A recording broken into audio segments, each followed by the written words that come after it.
है तू? तेरी कितनी हिम्मत! मेरे मेरे पुश्तैनी जायदाद पे नजर रखेगा तू? अगर हिम्मत है तो सामने आके दिखा।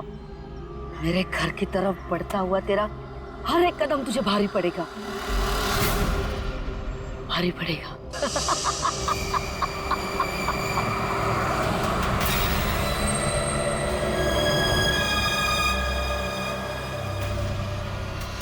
यार यहाँ पे तो कोई भी नहीं दिख रहा, किससे पूछूं? इतना घना जंगल है, कोई साइन बोर्ड भी नहीं है यहाँ पे।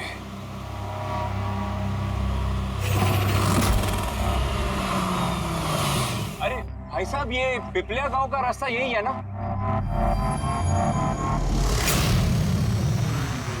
अरे सुनो ना भाई साहब, अरे बड़ा अजीब आदमी है।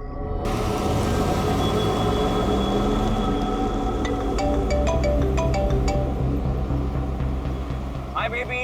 हाय, पहुंच गए? बस पहुंचने वाला हूँ। डोंट टेल मी तुम अब तक नहीं पहुंचे। इतने लेट कैसे हो गए? एक्चुअली क्या है, ये जगह शहर से काफी दूर है और यहाँ ज्यादा लोग भी नहीं दिख रहे मुझे। Alright, tell me, are you missing me? Of course. मैं पूछने वाली क्या बात है? अच्छा, तुम एक काम करो, जल्दी जल्दी ये सारी फॉर्मेलिटीज खत्म कर लो, अपनी सारी कागजी कार्रवाई एंड ऑल दैट। उसके बाद मे बी नेक्स्ट फ्लाइट से I can come and join you in India. What's it? Great, that's good news.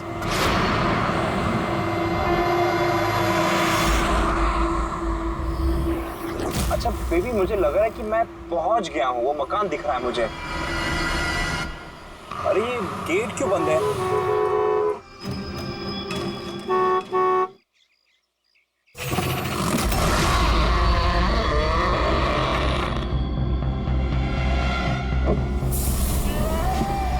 जी? राय रंजीत के मकान में जा रहे हो? हाँ?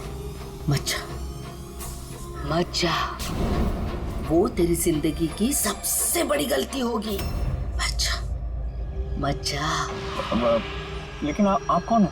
मैं तुम्हारी मौत, तुम्हारी मौत।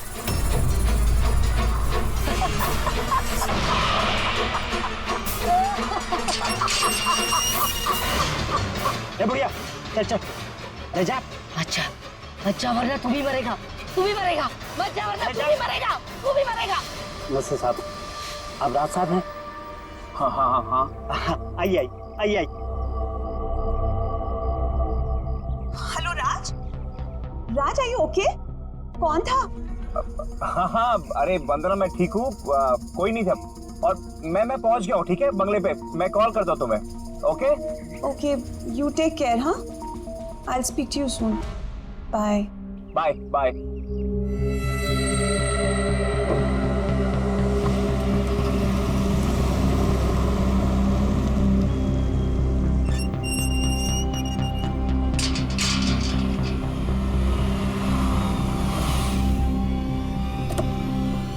आइए साहब।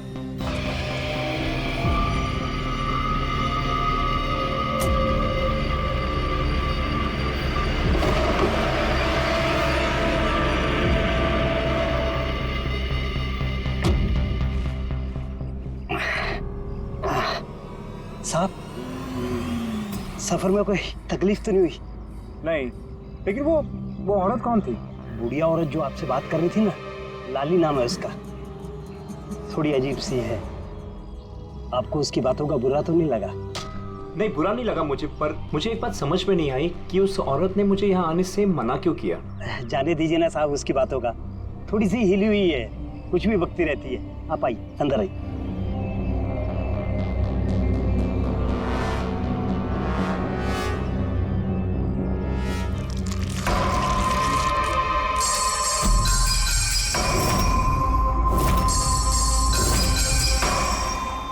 ये आदमी तो मुझे बीच रास्ते में मिला था। उसका नाम कमल है, यहाँ का माली। हमने सोचा अब आप यहाँ पर रहने वाले हैं तो क्यों ना बगीचे के जो रंग बिरंगे फूल हैं फिर से खिल उठाएं। अच्छा, आइए साहब।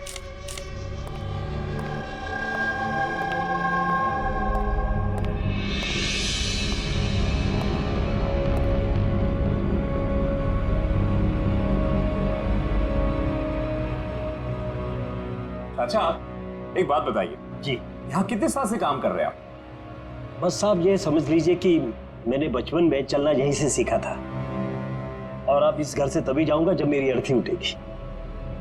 साहब अब ये घर आपका है, कहीं आप मुझे नौकरी से निकाल तो नहीं देंगे? अरे नहीं नहीं नहीं चाचा, ऐसे कैसे बात कर रहे हैं आप? ऐसी कोई बात नहीं, बिल्कुल बेफिक्र रहिए। और इसमें इतने बड़े घर की देख रेख आपके सिवा और कौन कर सकता है? हाँ वाकई में आप बहुत नेक इंसान हैं। आइए।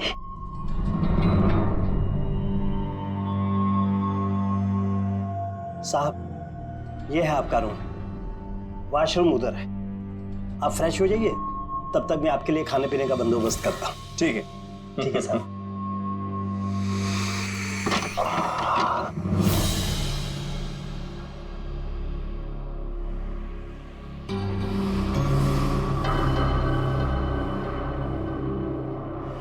चला जा, चला जा, चला जा, वरना तू भी मरेगा।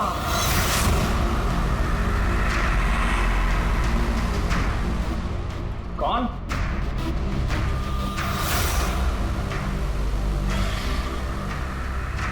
मैंने कहा ना, चला जा।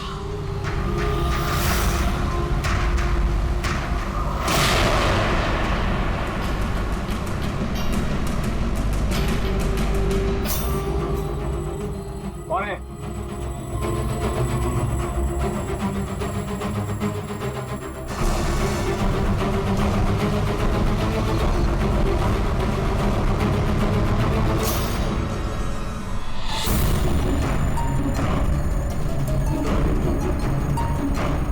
जैसे बाकी लोग मरे हैं, वैसे तू भी मरेगा।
प्रद्युमन प्लीज। हाँ जरा शांत हो जाइए, कौन बोल रही है? मैं कौन बोल रही हूँ, मुझे क्या काम है, मैं सिर्फ उन्हें बताऊंगी। Can you just make me speak to him right now, please? एक मिनट होल्ड करिए। सर, हाँ सर, फोन कॉल है। सर कोई लेडी है, बहुत रो रही है, कह रही है सिर्फ आपसे बात करेगी। Hello hello, ACP Pradyuman. हाँ मैं एसीपी प्रद्युमन बोल रहा हूँ। सर, हाँ कहिए। सर मैं वंदना बोल रही हूँ अमेरिका से। हाँ बताइए। सर मेरे साथ बहुत बहुत बहुत बुरा हुआ है सर। क्या हुआ आपके साथ? सर मेरे फियांसे राज इंडिया गए थे पुश्तैनी मकान खरीदते। सर मधुमक्खियों के काटने से उनकी मौत हो गई। क्या? अच्छा तो बताइए मैं क्या कर सकता हूँ आपके लिए? सर लेकिन मुझे लगता है कि उनकी मौत मधुमक्खियों के काटने से नहीं हुई। इनफैक्ट उनका मर्डर हुआ है। He's been killed। तो ऐसे क्यों लगता है आपको कि उनका खून हुआ है? सर वो जब प्रॉपर्टी खरीदने के बाद कागजी कार्रवाई के लिए जा रहे थे तो तब तब क्या हुआ? सर मैंने साफ साफ सुना था, राज को कोई औरत धमका रही थी। कौन थी वो औरत? No sir, I have no clue. जरा एक बात बताइए, क्या आपके राज की यहाँ इंडिया में किसी के साथ कोई दुश्मनी थी, कोई झगड़ा वगड़ा हुआ था?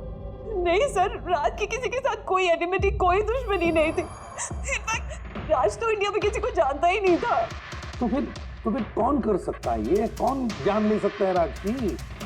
क्या आपको किसी पर शक है? नहीं सर, कोई शक नहीं। सर राज तो एक नेक काम करने जा रहे थे। कैसा काम? He wanted to start an orphanage. सिर्फ एक अनाथ आश्रम खोलना चाहते थे वो। वाकई नेक काम है, लेकिन किससे खरीदने वाले थे मकान वो? सब मकान तो वो ऑलरेडी खरीद चुके थे गवर्नमेंट से नीलामी के बाद। वो सर इंडिया कागजी कार्रवाई के लिए गए थे। देखिए, एक काम कीजिए, सारे के सारे डिटेल मुझे भेज दीजिए, मैं आपकी पूरी की पूरी मदद करूंगा, ठीक है? सर मैंने सीआईडी के बारे में बहुत सुना है। सर मुझे भी जस्टिस मिलेगी ना? वंदना जी, मैं आपसे वादा करता हूँ, आपको पूरा का पूरा इंसाफ दिलाएंगे हम, और जिसने भी आपके राज के साथ बुरा किया है उसे हम सजा दिलवाएंगे। वंदना, उसका मंगेतर राज अमेरिका से इंडिया आता है मकान खरीदने, अनाथ आश्रम चलाने, पर राज की मौत होती है मधुमक्खी के काटने से। इंटरेस्टिंग।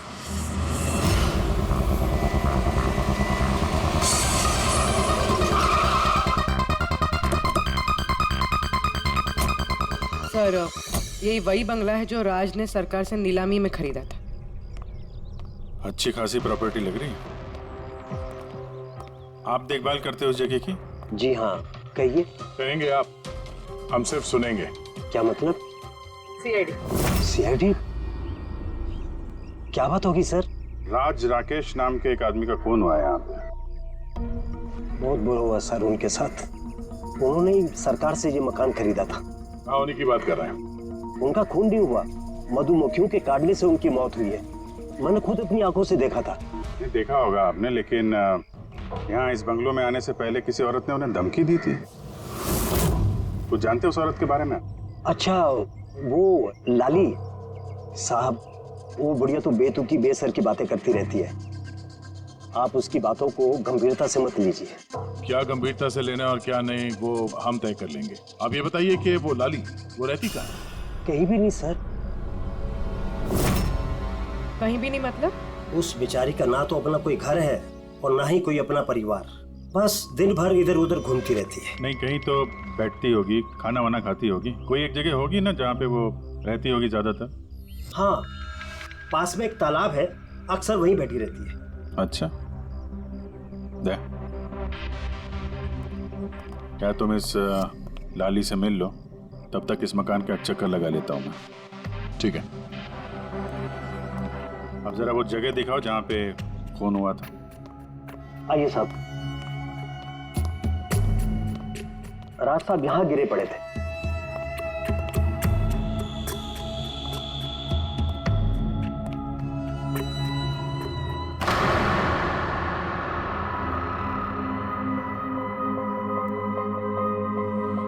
पहले मधुमक्खियों ने राज साहब को मारा, फिर वो खुद मर गए।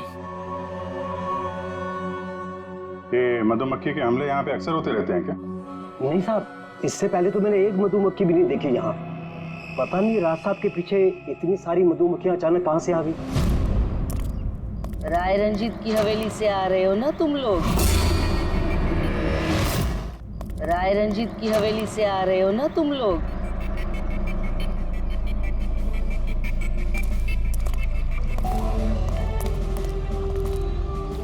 क्या कहा आपने? राय रंजीत के मकान से लौट रहे हो? आप कौन है? क्यों गए थे वहां? अपनी मौत को दावत देने गए थे?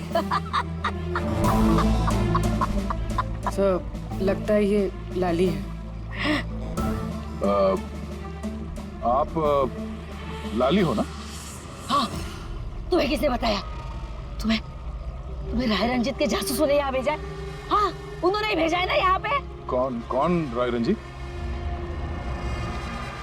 सांप था वो, सांप। उसने मेरी दादी को धोखा दिया, उन्हें अपने ही घर से धक्के मार के निकाल दिया। निकालो इसे बाहर। छोड़िए मुझे, मुझे मेरे घर से मत निकाल, मुझे मेरे घर से मत। शर्म आनी चाहिए तुम्हें रंजीत, तुम अपनी खुद की भाभी को घर से बाहर निकाल रहे हो। कम से कम अपने भैया का तो लिहाज किया होता। अरे उनका क्या लिहाज करना, उन्होंने खुद ही तो अंगूठा लगाकर ये घर मेरे नाम किया है। तूने उन्हें शराब पिलाकर धोखे से अंगूठा लगवाया था। अब क्यों किया, कैसे किया, इस गहराई में जाने से क्या फायदा। समझने वाली बात तो ये है कि ये मकान अब मेरा है और तू रात पर आ गई है। चलो निकालो इसे यहाँ से। तेरे हिस्से में ना सिर्फ घर नहीं आया है, एक मकान आया है, एक ऐसा मकान जिसके हर कोने में मेरी बदुआएं गूंजेगी। मैं तुझे श्राप देती हूँ, सिर्फ तू ही नहीं, इस घर का जो भी मकान मालिक बनेगा वो जिंदा नहीं बचेगा। मौत का खेल होगा यहाँ, मौत का खेल। अब तक कितने लोग मरे? वो सब लोग मर गए जिन्होंने वो मकान खरीदना चाहा। तुम लोग वो घर मत खरीदना, तुम भले लोग लग रहे हो, वरना तुम्हारी बीवी विधवा हो जाएगी।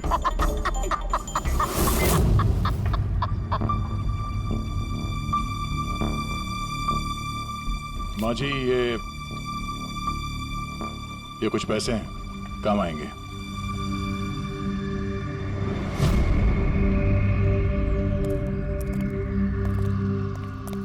सर, लगता नहीं है इसका राज की मौत में कोई हाथ है। ये तो खुद बेचारी सदमे और विश्वास में लग रही है। हो सकता है राज की मौत कोई मर्डर ही ना हो, कोई हादसा हो।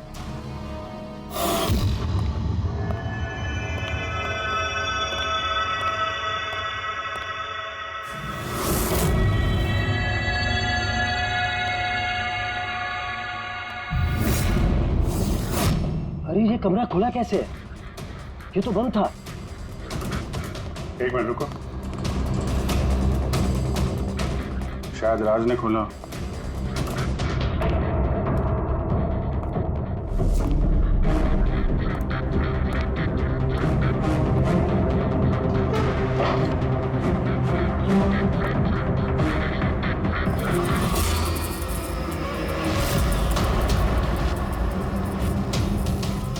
ये है तो छत्ता यहाँ पे। इधर आ। जी सर। ये है मधुमक्खी का छत्ता। अरे मैं पहली बार देख रहा हूँ साहब। ये राज यहाँ इस स्टोर रूम में क्या करने आया था? साहब शायद बंगलू देखने आए होंगे। अच्छा, और उस वक्त तुम खाना लेने गए थे? जी सर।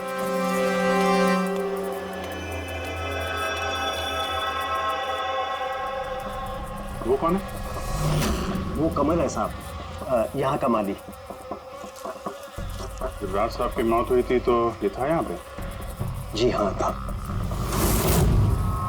कमल, इधर आओ, साहब बुला रहे। जी सर। कमल, जब राज साहब की मौत हुई थी तो यहाँ आसपास किसी अनजान आदमी को देखा था तुमने? कोई अजीब सी घटना हुई हो? नहीं साहब। तो ये छत्ता यहाँ पे है तो तुम्हें कुछ काम करने में परेशानी नहीं होती? मधुमक्खी ने काटा नहीं तुमको कभी? नहीं सर, मधुमक्खी तो तब काटती ना जब यहाँ कोई छत्ता होता। पहले तो मैंने छत्ता यहाँ देखा ही नहीं साहब। क्या बात कर रहे हैं? हाँ साहब, मैंने आपसे पहले कहा ना कि इससे पहले इस घर में हमने एक मधुमक्खी भी नहीं देखी। कमाल है। फिर ये छत्ता आया कहाँ से? और मधुमक्खियों ने राज को ही क्यों काटा? ये तो कोई एक्सपर्ट ही बता सकता है। आसान के क्या पता चला राज की मौत के बारे में? मौत कैसे हुई? बस इसकी मौत मधुमक्खियों की वजह से हुई है। यार तुझे पूरा यकीन है राज की मौत मधुमक्खियों की वजह से ही हुई है? हाँ बॉस, ये डॉक्टर ने जो रिपोर्ट बनाई है मैंने वो भी देख ली। इस राज का अच्छी तरह से चेकअप भी कर लिया। मुझे पूरा यकीन है राज की मौत मधुमक्खियों के डंक के जहर की वजह से ही हुई है। सर, बचपन में मुझे मधुमक्खी ने काटा था, मैं तो जिंदा हूँ। हाँ सालू के साहब, पंकज पे जहर का असर क्यों नहीं हुआ? नहीं, पंकज को मधुमक्खी ने काटा था, मधुमक्खियों ने नहीं काटा था। बस अगर एक दो मधुमक्खी काटे तो बात समझ में आती है, लेकिन सैकड़ों मधुमक्खियां अगर हमला कर दे तो इट्स इम्पॉसिबल। मधुमक्खियों के डंक से साळुंखे कहता है कि राज की मौत मधुमक्खियों के डंक से हुई है, मधुमक्खियों के जहर से। और राज की मंगेतर वंदना कहती है कि राज का खून हुआ है।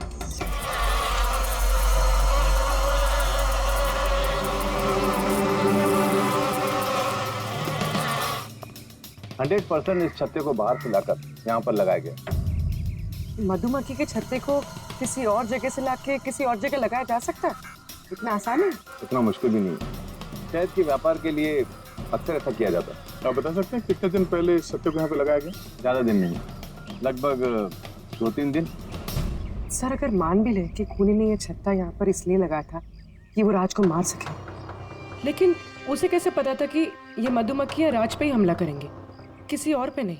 मधुमक्खियाँ बिना वजह किसी पे भी डंक नहीं मारती, क्योंकि डंक मारने के बाद उनकी खुद की भी मौत हो जाती है। तो ऐसी क्या चीज़ है जो उन्हें उत्तेजित करती है अटैक करने के लिए? देखिए, जब उन्हें लगता है कि सामने वाले इंसान से उन्हें कुछ खतरा है। अच्छा केदार साहब, ऐसा हो सकता है क्या कि मधुमक्खियों को ट्रेन किया जा सके कि वो किसी एक आदमी पे हमला करें?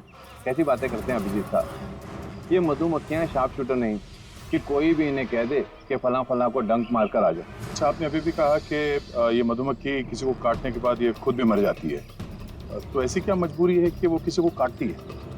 जरा डिटेल में समझाएंगे? मधुमक्खी जब भी किसी को डंक मारती है तो फेरोमोन नाम का एक गंध छोड़ती है, जिससे कि बाकी मधुमक्खियां सचेत होकर सब मिलकर उस पर हमला कर देती हैं। इसीलिए मैंने पहले भी कहा था, मधुमक्खियां बिना वजह किसी पे भी हमला नहीं करती। जरूर राज ने मधुमक्खी के छत्ते के साथ कुछ छेड़खानी की होगी। सर खूनी को कैसे पता था कि राज इस छत्ते के साथ छेड़खानी करेगा? कहीं ये मौत वाकई हादसा तो नहीं? नहीं पूर्वी, राज के आने के ठीक 2 दिन पहले इस छत्ते को यहाँ पे लगाना ये कोई सहयोग तो नहीं हो सकता। सर राज की मौत के बाद ये घर वंदना के नाम हो जाएगा, कहीं इन सब के पीछे वंदना तो नहीं है? वंदना इंडिया कब आ रही है? What nonsense! How could you even think like that? आप ऐसे कैसे सोच सकते हैं कि राज की मौत के पीछे मेरा हाथ हो सकता है? और फर्ज कीजिए कि राज की मौत के पीछे मेरा हाथ था, तो मैं आप लोगों को फोन क्यों करती? पुलिस तो ऑलरेडी ये केस क्लोज कर चुकी थी ना। देखिए, हम सिर्फ पूछ रहे हैं। वैसे राज जी के बाद ये मकान किसके नाम पे है? I don't know. राज ने गवर्नमेंट से मकान खरीदा था, तो शायद गवर्नमेंट को वापस मिल गया। मुझे अभी तक कोई नोटिस नहीं है। हाल फिलहाल में राज का किसी के साथ कोई झगड़ा हुआ था? I have already told you that Raj एक नेक दिल इंसान थे और उनका किसी से दुश्मनी होना वाज इम्पॉसिबल। अगर मुझे पता होता कि राज की नेक दिली उनकी जान ले लेगी तो मैं उन्हें कभी इंडिया आने ही नहीं देती। ये अनाथ आश्रम खोलने का ख्याल राज जी के दिमाग में कैसे आया? राज खुद अनाथ थे, इसलिए वो दूसरे अनाथ बच्चों की फीलिंग समझते थे। वो अनाथ बच्चों को घर जैसा माहौल देना चाहते थे, और जैसे उन्हें पता चला कि गवर्नमेंट ये मकान नीलाम कर रही है, तो राज ने सबसे ऊंची बोली लगाकर ये मकान खरीद ली। तो कहीं इस राज की मौत का कारण ये घर तो नहीं है?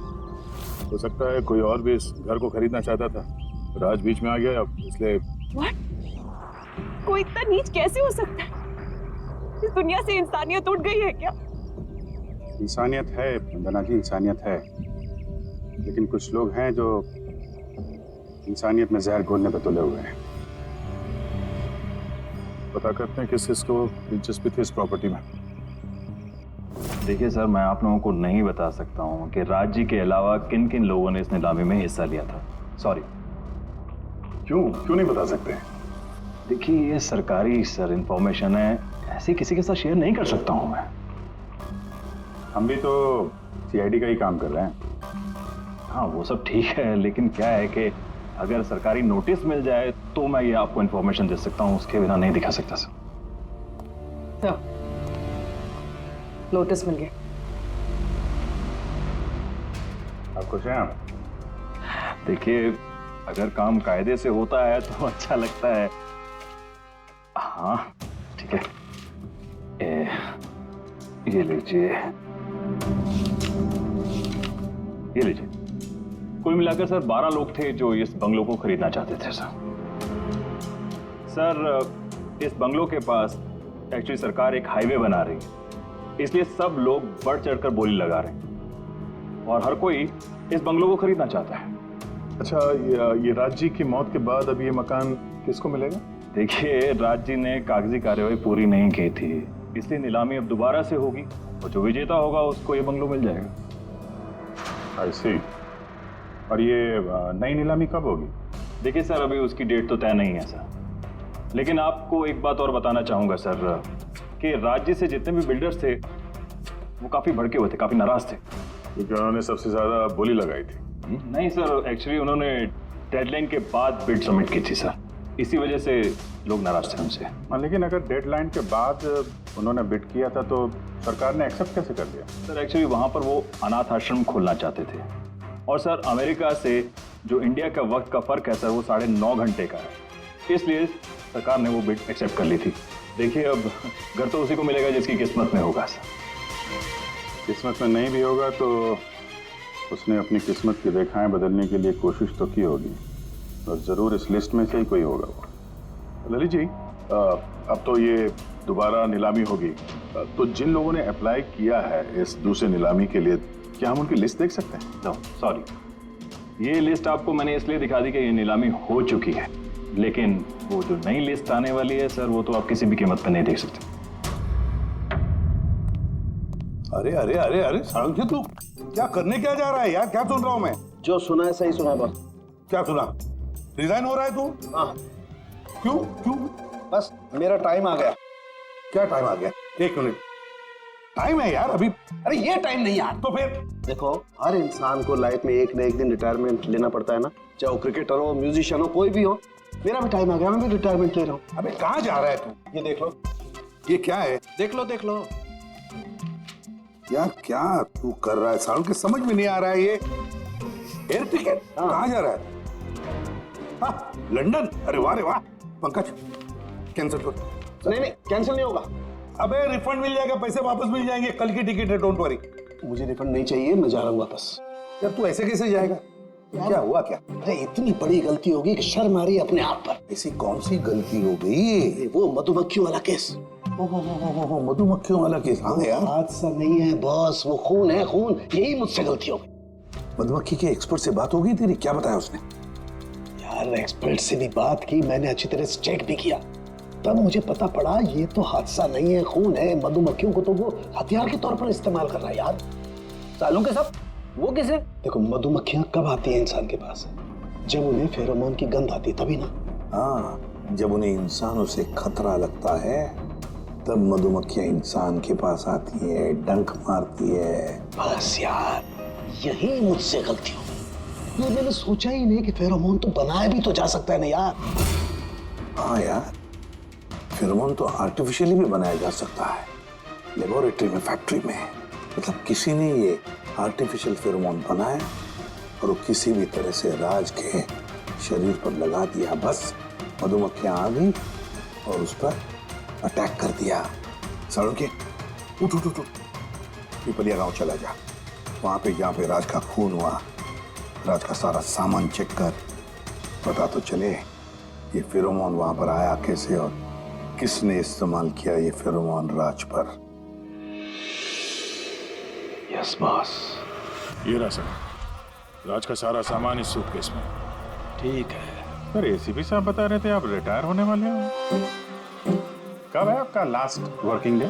आपके लास्ट वर्किंग डे से 1 दिन के बाद। मतलब नहीं आ रहा है। हाँ दया, एक काम करो, मैं बाहर जाता हूँ और तुम जो है ना एक एक करके सामान मुझे बाहर पकड़ाओ, तो पता करते हैं कि कौन से सामान में फेरोमोन है। ठीक है सर। ये पकड़ेंगे आप? जरा रख लीजिए थोड़ी देर के लिए। दिखेगा ना बाहर? दिखेगा। मधुमक्खी है इसके लिए कह रहा था। अभिजीत हो तुम? हाँ ये पूर्वी है, हाँ ये दया। अरे दिख रहा है सर, फिर चलिए चलिए चलिए, संभाल के सर, संभाल के। चलिए सर।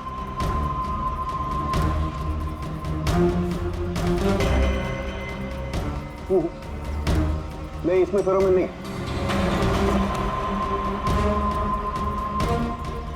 अरे सर संभल के। अरे कुछ नहीं, जिसमें फेरोमोन होता है उसी पर अटैक करती है।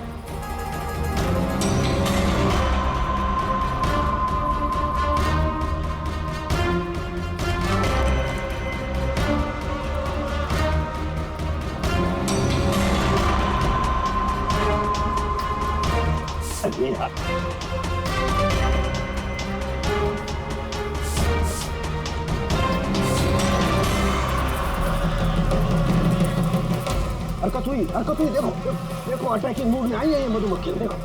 सर किसी ने राज के परफ्यूम में फेरोमोन मिलाया। अरे यार, ये मधुमक्खी ने मुझे काटा ना। सर आप निकलो यहाँ से। अरे यार, अरे पानी में जाओ, पानी में। पानी किधर है? अरे सामने उतर सर, अरे उधर कुआं है सर, जाओ ना। जाओ। अरे सर निकलो यहाँ से, जाइए सर।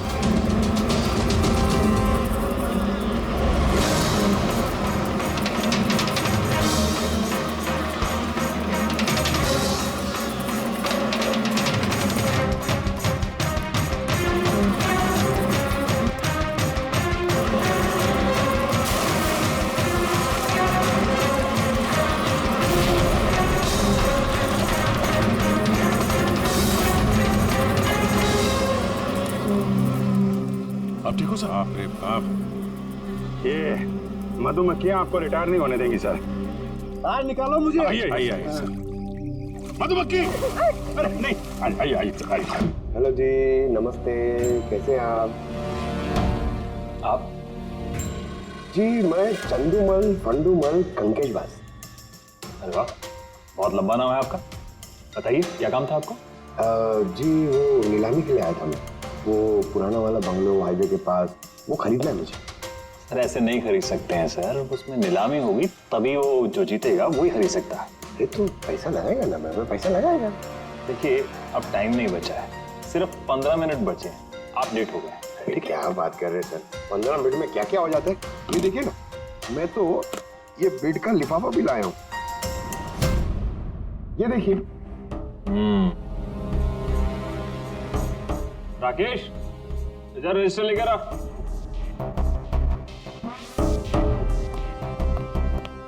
साहब को दो, एंट्री कीजिए सब।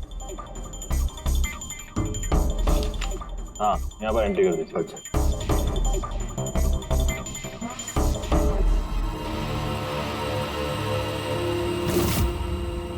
यहाँ साइन कर दीजिए लास्ट में।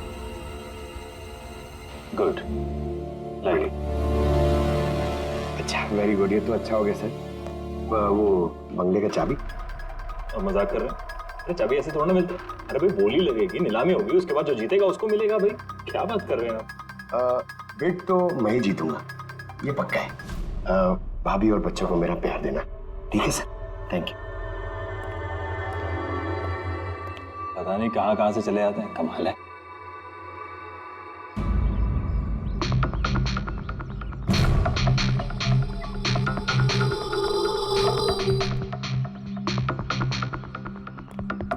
क्या भाई साहब काम हुआ? सर ये देखिए, चंदूमल फंडूमल कंकेशवास का कमाल।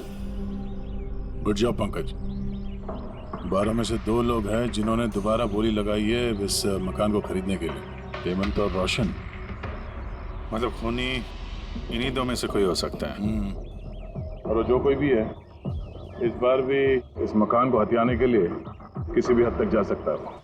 दोस्तों अब ये वक्त आ गया है कि बता दिया जाए कि नीलामी का विजेता आखिर है कौन। और मुझे बताते हुए बहुत खुशी हो रही है कि नीलामी के जो विजेता है मिस्टर रोशन। रोशन जी आपको बहुत बहुत बधाई। 1 मिनट, काय की बधाई हो? सबसे ज्यादा बेट मैंने लगाई थी, ये कैसे जीत गए?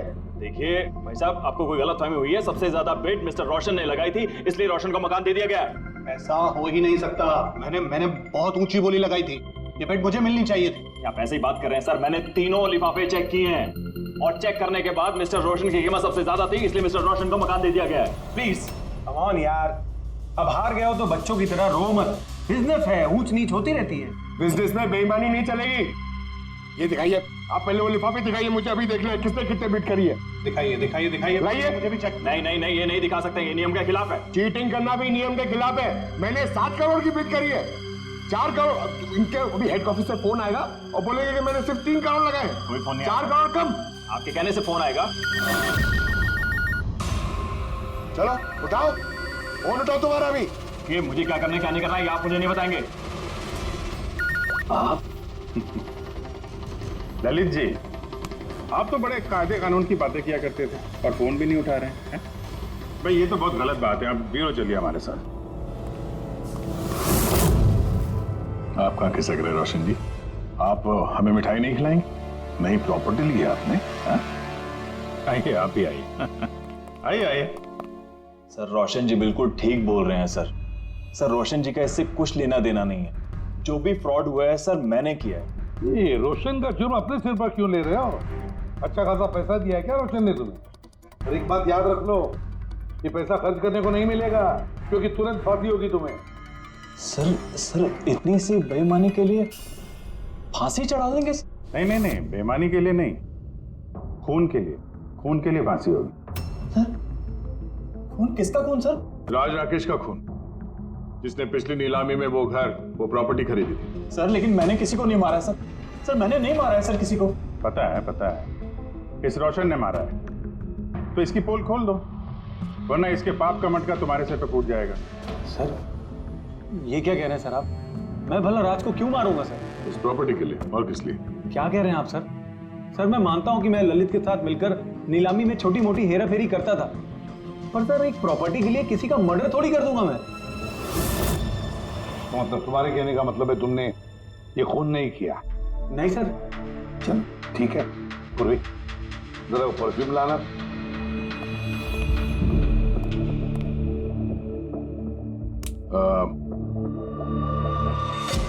ये परफ्यूम छिड़क दूं?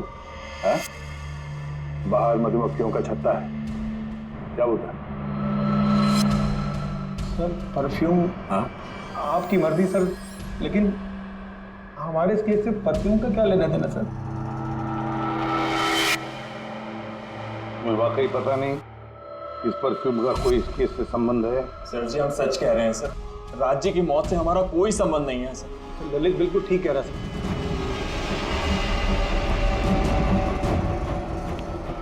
अगर ये खून रोशन ने नहीं किया तो फिर बचता है वही एक। इन कागज से साबित होता है कि तुम राय रंजीत के पोते हो। तुम्हारे पास तो बहुत बड़ी वजह थी इस मकान को वापस पाने के लिए, क्यों? देखिए, राय रंजीत का पोता होने से यह साबित नहीं होता कि यह खून मैंने किया है। हेमंत जी, खूनी कभी कभी अपने जुर्म के सबूत अपने साथ लेकर चलता है, जैसे तुम। मैं समझा नहीं। मैं समझाता हूं। ये रहे सबूत।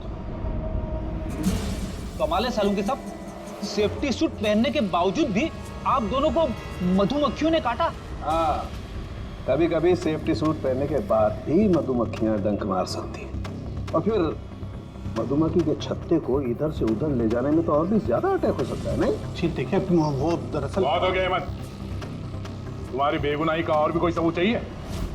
जी नहीं, मैंने ये सब किया था। जब राज बंगले में घुसा तब मैं वहीं था, और मौका देखकर मैं बंगले में घुस गया था।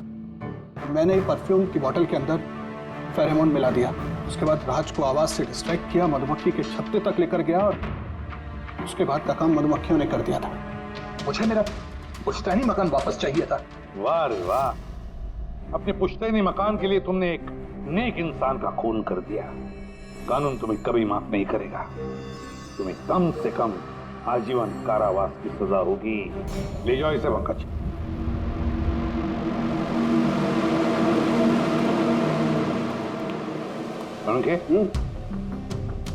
केस खत्म, रिटायर हो सकता है तू। मुझे रिटायर होना ही नहीं है। कल तक तो बोल रहा था रिटायर करूं। वो कल की बात थी। भगवान, मतलब पीछा तो नहीं छूटने वाला इस आदमी से अपना। पीछा नहीं छूटने वाला है किसी का किसी से नहीं। मुझे तुम्हारे बिना चैन नहीं और तुम्हें मेरे बिना चैन नहीं। ये लीजिए, सरकार ने बंगलो अब राज से आपके नाम करने का निर्णय लिया है। उम्मीद है कि अब आप मिस्टर राज के अनाथ आश्रम खोलने का सपना पूरा कर पाएंगे। राज के जाने के बाद मेरी लाइफ का यही मकसद रह गया है, उसका आखिरी सपना पूरा करना। But thank you so much Raj को जस्टिस दिलाने के लिए। हमने जो कुछ भी किया वो तो हमारा फर्ज था। आपको और कोई मदद की जरूरत हो तो हमें जरूर याद करिएगा। कभी कभी आते रहिएगा, उन बच्चों को भी आपसे इंस्पिरेशन मिलेगी। ये भी कोई पूछने की बात है? हो सकता है उन बच्चों में हमें कोई हमारा नया सीआईडी ऑफिसर मिल जाए।